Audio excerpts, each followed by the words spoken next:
Everyone. It's actually Monday morning, but I thought I would post this video for our FID day for tomorrow, Tuesday, March the 24th.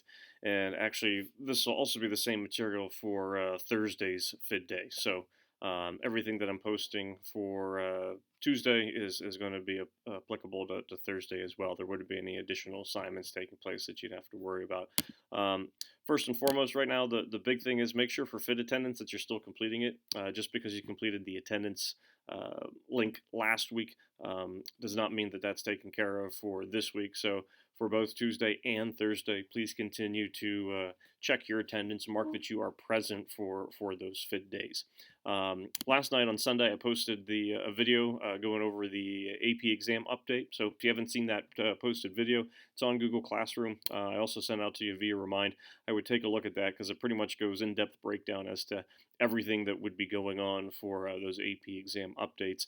And by hopefully, April the 4th or the 5th, we can get some more specific information out to you that I went over in that video about what's going to be on that AP exam and the overall structure.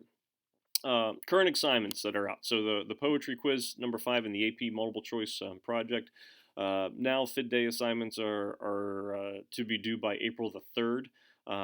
So if you have not completed those, you do have through April the 3rd to do so. I believe I'm up to date with all submissions that have been done for both the poetry quiz and the multiple choice project.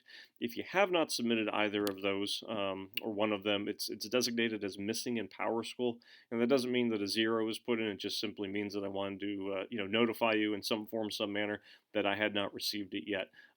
Once I have all the poetry quizzes in, and I think I'm just missing one, once I have all the poetry quizzes in, I'll return those to you so that you'll be able to see correct answers. And if you have any questions about any of it, you'd be able to go over that with me.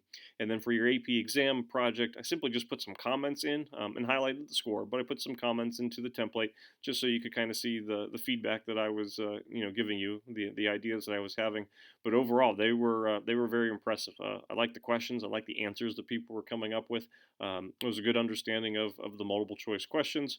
So you did a really nice job with that. All right, so the two things that are on the plate, pretty much we're looking at the Invisible Man essay and then Slaughterhouse 5. For the Invisible Man motif essay, the essay itself is going to be due Wednesday, April the 8th. So that's the official due date for that essay. So that is going to be the Wednesday before Easter, and that would be the normal 11:59 p.m. submission, on Turnitin.com.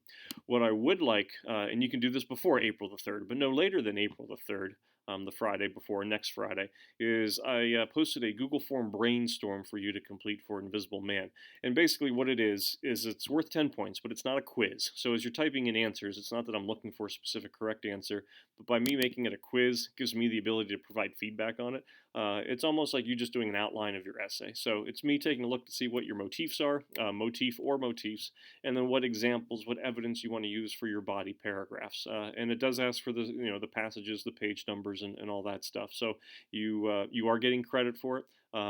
When you submit it, whenever you submit it, I'll take a look at it within 24 hours and get back to you just to kind of make sure, sign off that, yeah, these ideas look good. But that'd be a way that you can also kind of post some questions that you might have for me. Remember, for the motif essay, you're either doing one motif overall for the whole entire essay, or you're picking 3 motifs and then you would be doing one motif for each body paragraph. So I don't have a preference, but you just want to choose which one you would be most comfortable with. So the motif options are on there on the brainstorm that were present in your motif chart that you were filling out, but I did leave the option of other available. So if there's an additional motif that's not listed on that chart that you want to use, you have the ability to add that. So for Invisible Man, the only 2 assignments left for it would be doing the Google form brainstorm for April the 3rd, and then the final copy of the essay by Wednesday, April the 8th. And again, as we said, traditional take-home essay, rules in effect with to be verbs and whatnot. But there is not a limit, a max on the number of words for your quotations like we did with Flannery O'Connor. But any questions you have about that, by all means, you can go ahead and contact me with. The next thing that we're taking a look at here is Slaughterhouse 5. And so with Slaughterhouse 5, I've posted a couple assignments, really one, and then the rest is going to be reading. But there is a short, it's like a 3 minute and 20 second little bio clip on Kurt Vonnegut, giving you some background information. So I made it an Ed puzzle, which we did toward the beginning of the year with the imperialism notes, I believe, for Heart of Darkness. So there's a link to the Vonnegut video, and then there are, I believe it's 14 multiple choice questions that are embedded into the video that you answer. It should be pretty straightforward, should be pretty much freebie points, I would hope, for you. So you can fill that out. And again, you have the ability to rewatch segments of the video if you're not sure about the correct answer. But there's the Vonnegut video on Edpuzzle to complete, and then there's nothing to complete with it, but I did attach the movie trailer, that I always do with the notes that we would do for an author before reading the book. So if you want to check that out, you can. For Wednesday, April the 1st, just want you to read the first 5 chapters. We'll do a quote quiz, similar to what we did with Invisible Man, just for those 5 chapters. You either have a paper copy of the book that you signed out Thursday, back on March the 12th. If you were not in class that day and you were not able to get a paper copy, I do have digital copies available for you on Google Classroom, so that's available for you to download. And I have that both. I'll have that both with the FID material assignment here, as well as in a Slaughterhouse 5 topic. Now, remember, if you do want a paper copy, you want a hard copy of the book, and you weren't in school on that Thursday, let me know, because I'll have an opportunity to go to school briefly on Wednesday, and I can get some copies of the book and be able to get that distributed to you. So I haven't had any requests for a hard copy of a book for those who don't have it, but if you would like one, please let me know so I can get that out to you. But I'd have to really know by Monday or Tuesday of this week for me to get that to you. Come Wednesday, April 1st, and 2nd and 3rd, I would certainly like to do some kind of discussion with the book, with the first 5 chapters, because I think there's a lot of things going on that people tend to have questions about, and it's a little bit of an odd book sometimes to follow. You're going to see that it's rather disjointed. It's a non-linear plot line, so it kind of jumps around a lot. Time is certainly manipulated in it, and there's just kind of some little plot twists and whatnot that kind of catch some folks off guard. So I can show recorded lessons from previous years, and I can even do recorded lessons, certainly from home, and kind of go over some things with you. There's also the possibility of us using the Zoom app, for a cloud meeting, so we could do some interaction in that way as well.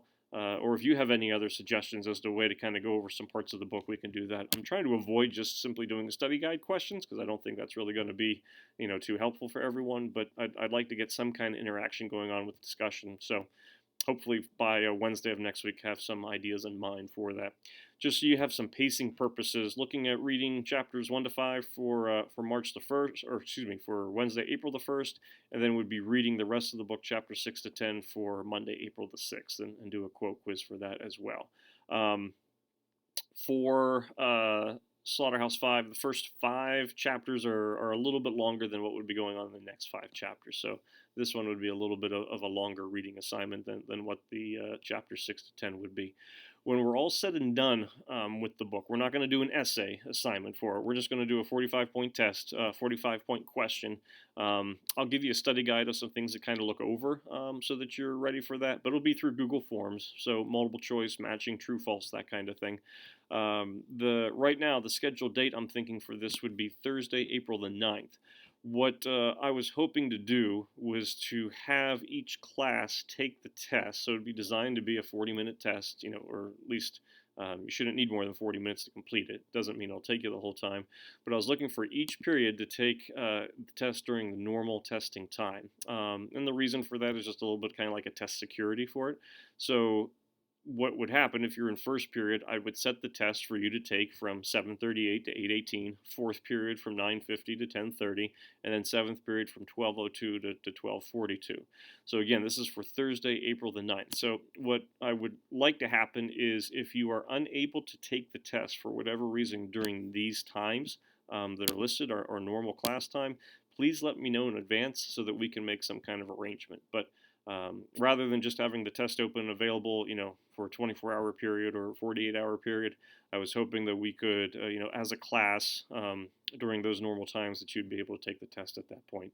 And again, I'm anticipating that you're probably looking at a total of 25 to 35 minutes, but would certainly have the full allotted 40 minutes to complete the test if necessary. So if you know that this would be a conflict, and again, we're looking at Thursday, April the 9th, if you know that there would be some kind of conflict with those times for that date, please let me know, and then we can make arrangements to schedule test for you for generally the same day, Thursday, April the 9th, but for a different time.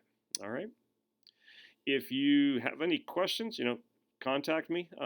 If you have not downloaded the Zoom app, I think that would be something worthwhile because I'd like to do some things with that, as I mentioned next week, with going over the book, and I think that also could be a way to kind of go over some things with your individual essays.